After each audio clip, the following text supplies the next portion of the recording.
తాకట్లో ఉన్న మీ బంగారాన్ని విడిపించి ఆ రోజు ఆన్లైన్ రేటుకి కొంటాం. Sharma gold company. ఓం శ్రీ మహాగణాధిపతయే నమో నమః. ప్రధానంగా ఈ యుగాది నుండి ఏ నక్షత్రం వారికి ఏ ప్రభావం ఏ రకంగా ఉండబోతుంది అనేటువంటి విషయంలో చిత్తా నక్షత్రం, ఈ చిత్తా నక్షత్రంలో జన్మించిన వ్యక్తులు కూడా కుజమహర్దశలోనే జన్మిస్తారు.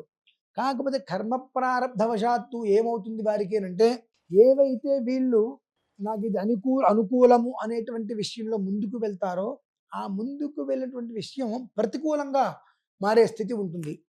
అదేంటండి, కుజ నక్షత్రం కదా, ఇప్పుడు కుజుడు మంత్రి అంటున్నారు కదా, అలానే రాజుకి కూడా అత్యంత స్నేహితుడు అంటున్నారు కదా.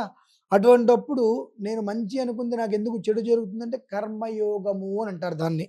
అంటే మనం ఏ స్థానంలో ఉంటాము అనేటువంటి విషయాన్ని కూడా మనం గమనించాలి. క్షేత్ర బీజ ప్రాధాన్యత అని రెండు ఉంటాయి. మనకు ఎంత బలం ఉంది అనేటువంటి దానికన్నా మనం ఏ స్థానంలో ఉన్నాము అనేటువంటి విషయాన్ని కూడా కొన్ని మనం చూసుకోవాలి.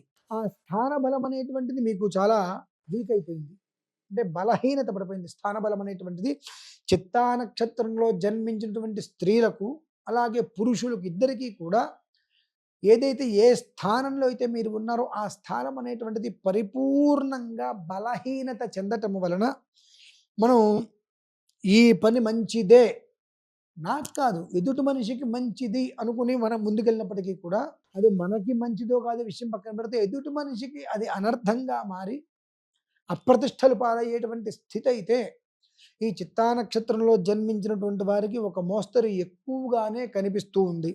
కాబట్టి ఎదుటి మనిషి గురించి మనం ఈ పని మంచిది కదా అని ఆలోచన చేసేటువంటి దానికన్నా ఇది మంచిది కాదు అని వచ్చినప్పుడు ఏ మనిషి ద్వారా ఇది వద్దు అని అనిపిస్తే అక్కడికి దాన్ని వదిలేయటం అత్యంత శ్రేయస్సు. ఎందువల్లనంటే ఈ యొక్క చిత్తా నక్షత్ర ప్రభావములో ఇటు సగం తులలో ఉన్నప్పటికీ కూడా సగం కన్యలో ఉన్నప్పటికీ కూడా హస్త చిత్తార్థం కన్యా చిత్తార్థం స్వాతి విశాఖత్రయ తుల అన్నారు కదా.